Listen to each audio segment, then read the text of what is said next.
Tema número 2. Culto a la madre e hijo.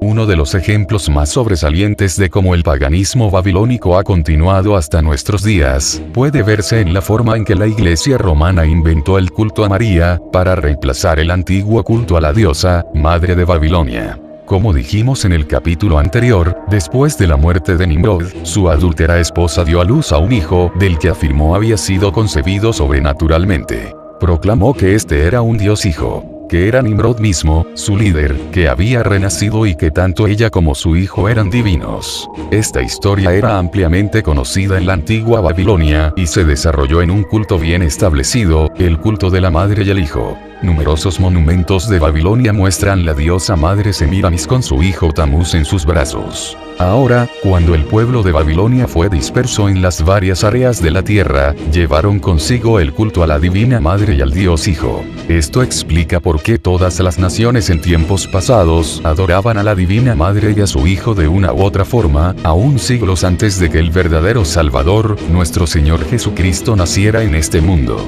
En los diversos países donde se extendió este culto, la madre y el hijo eran llamados de diferentes nombres, debido a la división de los lenguajes en Babel, pero la historia básica seguía siendo la misma. Entre los chinos, se llamaba la diosa madre Chinkmo o Santa Madre, y se representa con un niño en los brazos y rayos de gloria alrededor de su cabeza. Los germanos veneraban a la Virgen Herta con un niño en los brazos. Los escandinavos la llaman Disa y también la presentaban con el niño en brazos. Los etruscos la llamaban Nutria. En India, la Indrani, que también era representada con un niño en los brazos, y también, entre los druidas, adoraban a la Virgo Paritura como a la Madre de Dios.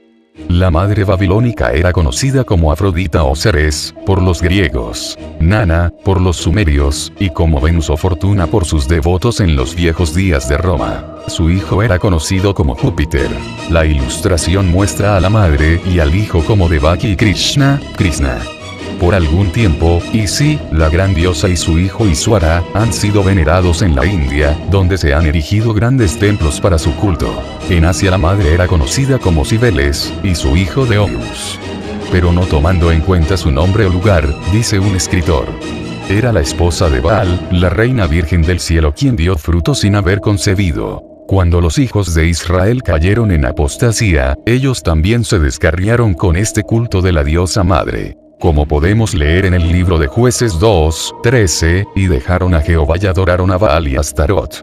Astarot era el nombre bajo el cual la diosa era conocida por los hijos de Israel. Da vergüenza el pensar que aunque aquellos que conocían al Dios verdadero, se alejaban de él y adoraban a la madre pagana. Pero eso es exactamente lo que hicieron. Uno de los títulos bajo el cual era la diosa conocida por los israelitas, era el de Reina del Cielo, como leemos en Jeremías 44:17-19. El profeta Jeremías los reprendió por venerarla, pero ellos se rebelaron a pesar de su advertencia, y fue así como trajeron sobre sí mismo una plena destrucción por la mano de Dios.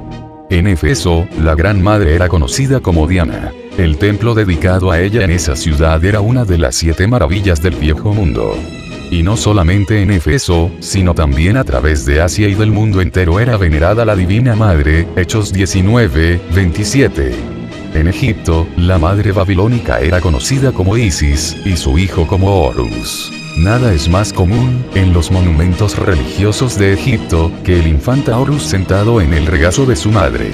El culto a la madre y al hijo era conocido en tiempos pasados, pues en 1747 se encontró un monumento religioso en Oxford, de origen pagano, el cual exhibe a una mujer alimentando a un infante. Así vemos, dice un historiador, que la Virgen y el Hijo eran venerados en tiempos anteriores desde China hasta Bretaña, y aún en México la Madre y el Hijo eran venerados. Este culto falso se esparció desde Babilonia a varias naciones, con diferentes nombres y formas. Finalmente, se estableció en Roma y a través del Imperio Romano. Dice un notable escritor de esta época: el culto a la grandiosa Madre era muy popular en el Imperio Romano. Existen inscripciones que prueban que los dos, madre e hijo, recibían honores divinos, no solamente en Italia, especialmente en Roma, sino también en las provincias, particularmente en África, España, Portugal, Francia, Alemania y Bulgaria. Fue durante este periodo de culto prominente a la Madre Divina, que el Salvador, nuestro Señor Jesucristo, fundó la verdadera Iglesia del Nuevo Testamento. Y qué gloriosa era la Iglesia en esos días. Pero la que una vez fue conocida como la Iglesia, abandonó su fe original en el tercer y cuarto siglos y cayó en la gran apostasía que los apóstoles habían anunciado. Cuando vino la apostasía se mezcló mucho paganismo en medio de la cristiandad. Se aceptaban en la iglesia a paganos no convertidos y en numerosos casos se les permitía continuar mucho de sus ritos y costumbres paganos sin restricción alguna. En ocasiones se hacían algunos cambios con el fin de que estas creencias paganas parecieran similares a una doctrina cristiana.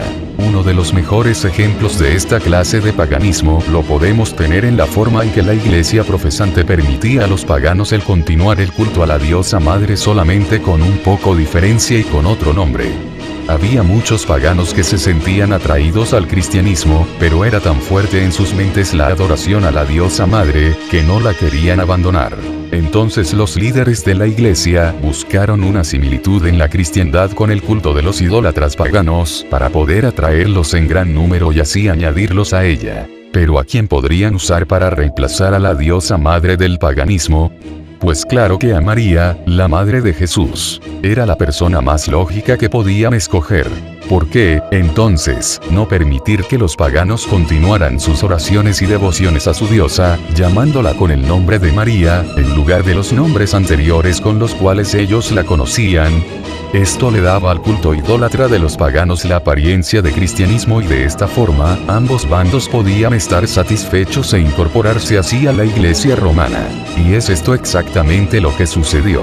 Poco a poco, el culto y doctrinas que habían sido asociados con la madre pagana, vinieron a ser aplicados a María. Así, el culto pagano de la madre continuó dispersándose dentro de la iglesia profesante. Es obvio que este culto a María no era solo la veneración que se merece la más bendita entre las mujeres, la madre humana del divino Salvador, sin que, al contrario, no era más que una continuación del viaje culto pagano a la madre. Porque a pesar de que María, la madre de Jesús, era una buena mujer, dedicada y temerosa de Dios, y fue escogida especialmente para engendrar el cuerpo de nuestro Salvador, no fue nunca considerada como una persona divina o como diosa por la verdadera iglesia primitiva. Ninguno de los apóstoles, ni Jesús mismo, dieron alguna vez a entender que se debería venerar a María. Como lo indica la Enciclopedia Británica, durante los primeros siglos de la Iglesia no fue puesto ningún énfasis en María. No fue sino hasta la época de Constantino, la primera parte del siglo IV, cuando alguien empezó a ver a María como a una diosa. Pero aún durante ese periodo, tal idolatría era denunciada por la Iglesia, lo cual es evidente en las palabras de Epifanio, quien denunció a ciertas mujeres de Tiro, Arabia y otros sitios por rendir culto a María como a una diosa verdadera, y hacerle ofrendas en su capilla. Pero unos años más tarde, el culto a María no solamente era permitido por lo que es actualmente conocida como la Iglesia Católica, sino que vino a ser una de sus doctrinas principales, y lo continúa siendo hasta hoy día. Como Roma había sido por mucho tiempo el centro del culto a la diosa del paganismo, no debemos extrañarnos de que este fuera uno de los primeros sitios donde el culto a María se estableció dentro de la Iglesia. Este es un hecho que revela abiertamente que el culto a María fue el resultado directo de la influencia pagana.